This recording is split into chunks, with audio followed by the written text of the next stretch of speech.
आइए जानते हैं आज के प्रमुख अंतर्राष्ट्रीय खबरों को। पहले एक नजर हेडलाइंस पर। पीएम मोदी की ट्रंप से बातचीत पर ऐसा क्या बोल गए जयराम रमेश, मांगनी पड़ी माफी। पति पत्नी प्रेमी और वो राजा रघुवंशी मर्डर केस में छठे किरदार संजय वर्मा के नाम का खुलासा। अहमदाबाद विमान हादसे में बड़ा खुलासा, 3 महीने पहले ही बदला गया था एयर इंडिया प्लेन का इंजन। पीएम मोदी क्रोएशिया के दौरे पर, क्या है इस देश की खूबी। इंडोनेशिया में लाकी लाकी ज्वालामुखी का विस्फोट, 11 किलोमीटर ऊंचा राख का बादल।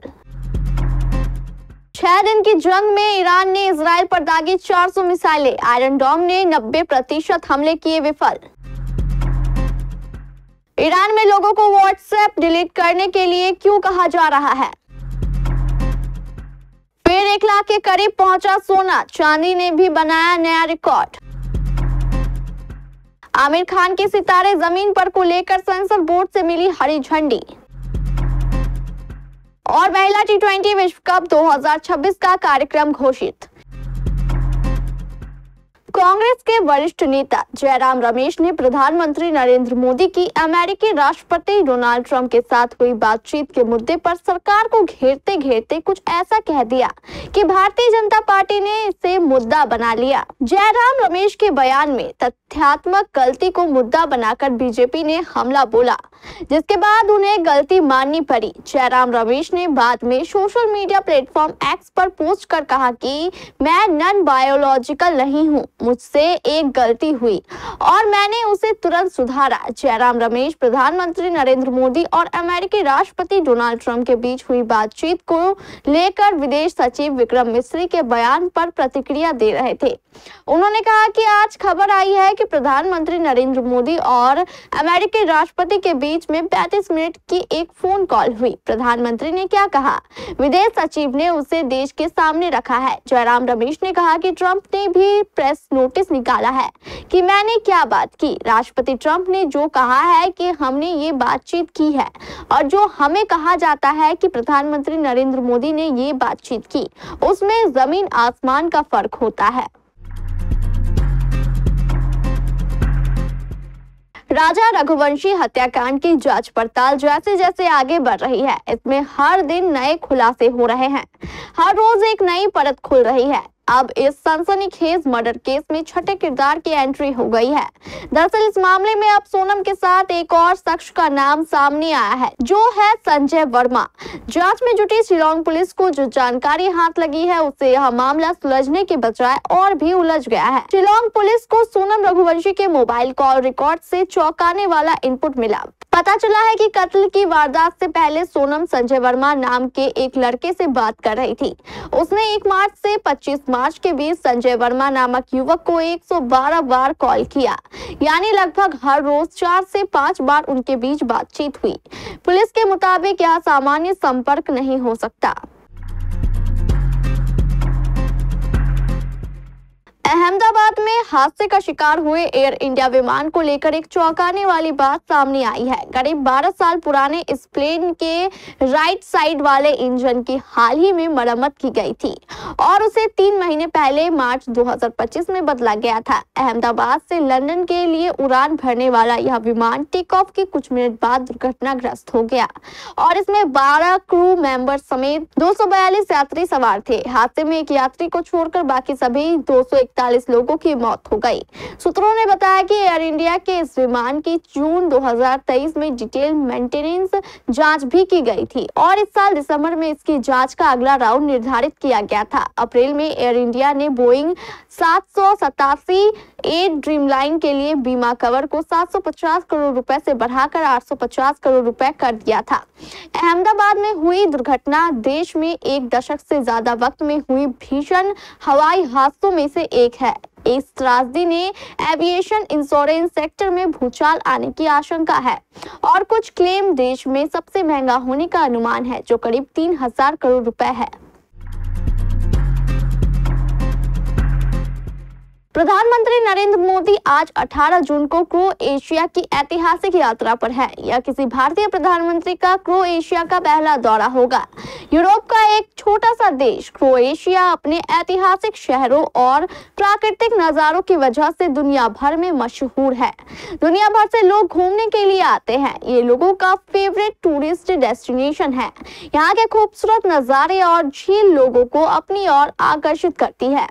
यहाँ की झीलों की खास बात यह है कि ये दिन भर अपना रंग बदलती है। क्रोएशिया में 1000 से ज्यादा आइलैंड है, जिनमें कुछ पर ही लोग रहते हैं, बाकी अपनी प्राकृतिक सुंदरता के लिए मशहूर है। क्रोएशिया को यूरोप के पुराने देशों में से एक माना जाता है। कहते हैं कि 17वीं शताब्दी में क्रोएस लोग इस देश में पहुंचे थे। इस देश की राजधानी है जाग्रेब, जो यहाँ का सबसे बड़ा शहर है। क्रोएशिया का आधिकारिक नाम रिपब्लिक ऑफ क्रोएशिया है। गिनीज वर्ल्ड रिकॉर्ड के मुताबिक दुनिया का सबसे छोटा शहर हम क्रोएशिया में है, जिसकी आबादी सिर्फ 20 से 25 लोगों के आसपास है। आकार में यह देश उत्तराखंड या हिमाचल प्रदेश से थोड़ा ही बड़ा है। इसकी आबादी 38 लाख है, जो भारतीय शहरों जैसे गोरखपुर से भी कम है। 17 जून 2025 को इंडोनेशिया के लेवोटोबी लाकी-लाकी ज्वालामुखी में जोरदार विस्फोट हुआ, जिसने 11 किलोमीटर ऊंचा राख का बादल आसमान में उड़ाया। यह ज्वालामुखी पूर्वी नुसा टेंगारा प्रांत के फ्लोर्स द्वीप पर स्थित है। इंडोनेशिया की ज्वालामुखी एजेंसी ने इसे सबसे खतरनाक स्तर का अलर्ट घोषित किया। भारी बारिश होने पर लावा प्रवाह की चेतावनी दी। यह विस्फोट इतना बड़ा है कि इसके राख का बादल 90 से 150 किलोमीटर दूर तक दिखाई दिया। लेवोटोबी लाकी-लाकी एक 1584 मीटर ऊंचा ज्वालामुखी है, जो फ्लोर्स द्वीप के फ्लोर्स तिमोर जिले में स्थित है। इसका नाम इंडोनेशियाई भाषा में लाकी-लाकी यानी पुरुष है। यह अपने शांत लेकिन ऊंचे साथी ज्वालामुखी लेवोटोबी पेरेम्पुआन के साथ एक जुड़वा जोड़ी बनाता है। यह ज्वालामुखी पैसिफिक रिंग ऑफ फायर पर स्थित है, जो एक ऐसा क्षेत्र है जहां टेक्टोनिक प्लेटों की टक्कर से भूकंप और ज्वालामुखी विस्फोट आम है। इंडोनेशिया में 120 सक्रिय ज्वालामुखी है। लेवोटोबी इनमें से एक है। 13 जून 2025 को शुरू हुआ ऑपरेशन राइजिंग लायन मध्य पूर्व में इजराइल और ईरान के बीच एक बड़े सैन्य टकराव में बदल चुका है। इजराइल ने ईरान के परमाणु और सैन्य ठिकानों पर हमले किए, जिसके जवाब में ईरान ने सैकड़ों बैलिस्टिक मिसाइलें और ड्रोन हमले किए। 18 जून 2025 तक इस युद्ध ने भारी तबाही मचाई, जिसमें 24 लोगों की मौत हो गई और 804 से अधिक लोग घायल हो गए, जबकि हजारों लोगों का विस्थापन हुआ। ऑपरेशन राइजिंग लायन इजराइल की एक सैन्य कार्रवाई है, जिसका मकसद ईरान के परमाणु हथियार कार्यक्रम और बैलिस्टिक मिसाइल क्षमता को नष्ट करना है। इस ऑपरेशन में इजराइल डिफेंस फोर्सेस और खुफिया एजेंसी मोसाद ने मिलकर ईरान के नतांग, इस्फहान और फोर्डो जैसे परमाणु केंद्रों, सैन्य अड्डों और मिसाइल ठिकानों पर हमले किए। 13 जून की रात से शुरू हुए इस ऑपरेशन ने ईरान के कई सैन्य कमांडरों जैसे हुसैन सलामी और मोहम्मद बघेरी को मार गिराया। जवाब में ईरान ने ऑपरेशन ट्रू प्रॉमिस 3 के तहत इजराइल पर सैकड़ों मिसाइलें और ड्रोन दाग की। यह युद्ध अप्रैल और अक्टूबर 2024 में हुए छोटे हमलों से कई अधिक गंभीर है।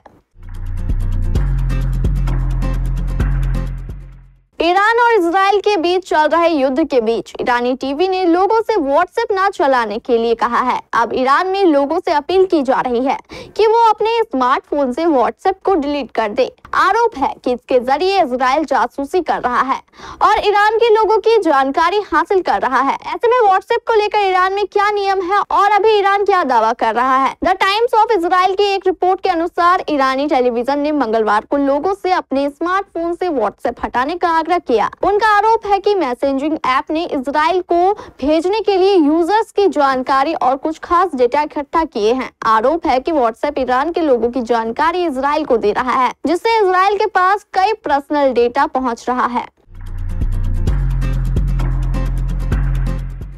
सोने और चांदी की कीमतें रोज नया रिकॉर्ड बनाने को तैयार है। भारतीय सराफा बाजार में आज 18 जून 2025 की सुबह सोना और चांदी की कीमतें बढ़ी है। सोना एक बार फिर 1 लाख रुपए प्रति 10 ग्राम के पार जाने को तैयार है और चांदी 1,10,000 रुपए किलो का आंकड़ा पार करने वाली है। राष्ट्रीय स्तर पर 999 शुद्धता वाले 24 कैरेट 10 ग्राम सोने की कीमत 99,018 रुपए है, जबकि 999 शुद्धता वाली चांदी की कीमत 1,09,550 रुपए है। India Boolean and jewellers association के मुताबिक एक दिन पहले यानी मंगलवार की शाम को 24 कैरेट का शुद्ध सोना 98,810 रुपए प्रति 10 ग्राम था, जो बुधवार सुबह महंगा होकर 99,118 रुपए पर पहुंच गया है। इसी तरह शुद्धता के आधार पर सोना और चांदी की कीमत में उछाल आया है।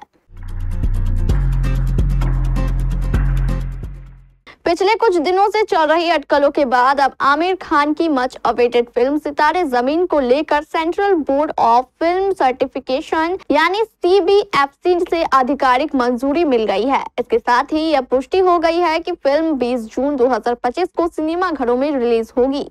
सेंसर बोर्ड से क्लियरेंस मिलने के बाद ये एक और बड़ी अपडेट है, जिसने दर्शकों के बीच फिल्म को लेकर बज़ क्रिएट कर दिया है। फिल्म आमिर खान की 2007 की सुपरहिट फिल्म सितारे जमीन पर की एक स्पिरिचुअल सीक्वल मानी जा रही है। हाल ही में ये खबरें आ रही थी कि फिल्म को लेकर आमिर खान और CBFC के बीच कुछ कट्स को लेकर विवाद हुआ था। हालांकि ना तो CBFC और ना ही आमिर खान ने इस विवाद पर कोई सार्वजनिक बयान दिया, लेकिन अब लगता है कि मामला सुलझ चुका है।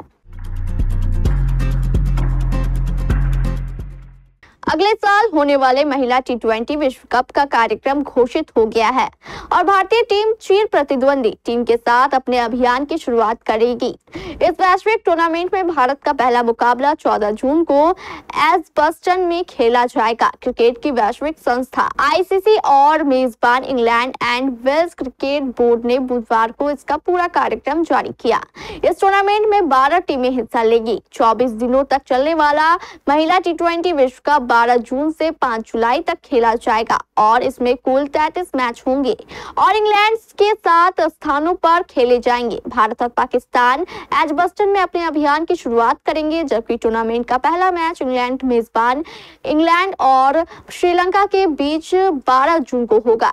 एजबस्टन के अलावा match Hampshire Bowl, Headingley, Old Trafford, the Oval, Bristol County मैदान और लॉर्ड्स पर खेले जाएंगे।